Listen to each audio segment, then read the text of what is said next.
Bonjour à tous, dans cette vidéo on va regarder le dernier type de cristal ionique qu'on peut vraiment rencontrer, qui est le cristal ionique ZNS ou de type blinde.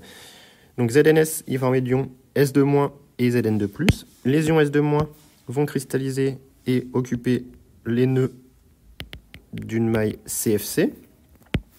Et les ions Zn2+, pardon, vont occuper un site tétraédrique sur 2 du CFC. Donc ça veut dire que par exemple, si on en a un dans le cube, oups, donc je vous rappelle qu'en découpant en petits 8 cubes d'arête A sur 2,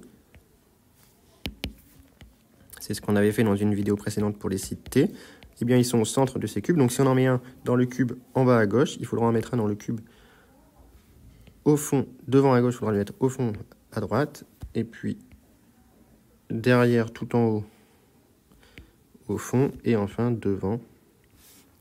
Donc on met 1 sur 2 par alternance. Donc il y en a 2 par plan. Hein.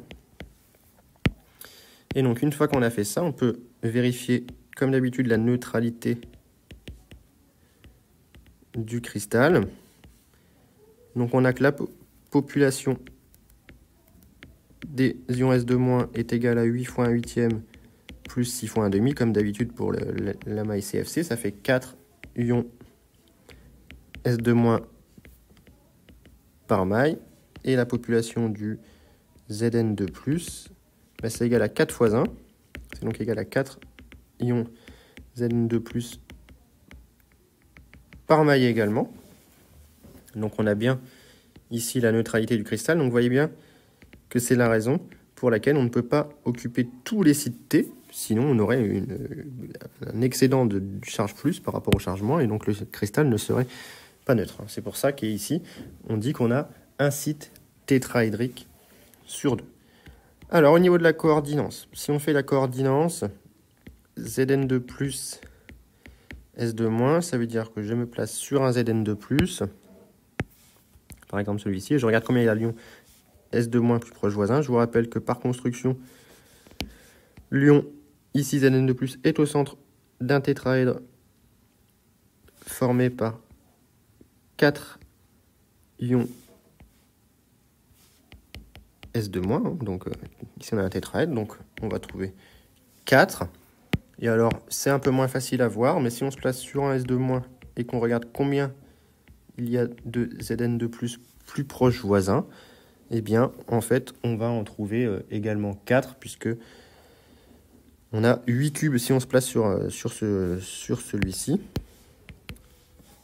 Oups, je vais mettre un peu de couleur. Et bien en fait, cet ion S2- ici, il a 8 petits cubes d'arête A sur 2 qui sont à ses côtés. Et donc, comme il y en a 1 sur 2 par alternance, il n'en a que 4 au centre des cubes, qui sont ses plus proches voisins. Et donc, on parle de coordinance 4, 4. Et enfin, on va calculer le rapport R+ sur R-. Donc on a deux relations, comme d'habitude pour les cristaux ioniques. On a la tangence cation-anion. Donc la tangence cation-anion, elle se traduit par le fait que sur 1/8, enfin sur la moitié de la diagonale du cube d'arête A sur 2, sur ce morceau-là, ici, hein, eh bien on a donc sur la moitié de la grande diagonale du cube d'arête A sur 2, on a que A racine de 3 sur 4 est égal à R+ plus R-.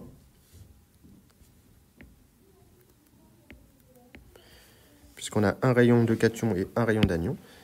Et enfin, on va utiliser la non-tangence anion-anion. Donc la non-tangence anion-anion, elle se traduit sur une face du cube, comme d'habitude, ici. Donc sur une diagonale de face, on n'a que A racine de 2, qui est la longueur de la diagonale de la face, doit rester plus grande que 4 fois le rayon anionique. Et donc, on va maintenant remplacer. On a donc A, on remplace par R plus R moins fois 4, pardon, sur racine de 3, fois racine de 2, qui doit être plus grand que 4 R moins. Les 4 se simplifient. On multiplie le tout par 1 sur R moins.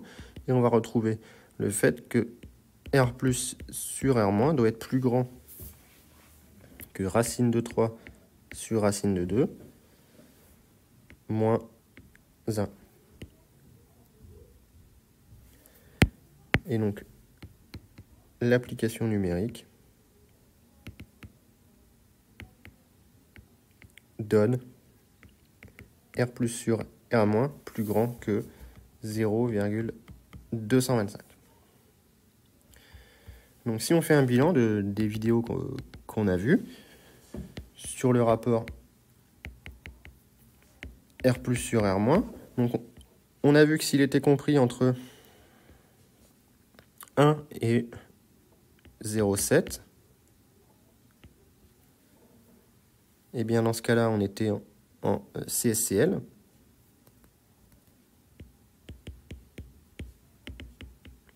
On a vu que si R plus sur R moins était compris entre 0,7 et 0,4,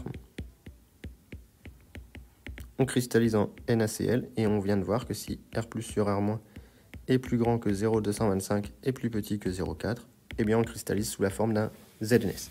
Donc voilà pour ces 3 petites vidéos sur les cristaux ioniques. C'est pas totalement exigible, hein, évidemment, dans le programme officiel, mais c'est intéressant de savoir étudier ces structures, c'est assez classique. Donc c'est pour ça que je vous ai fait les vidéos.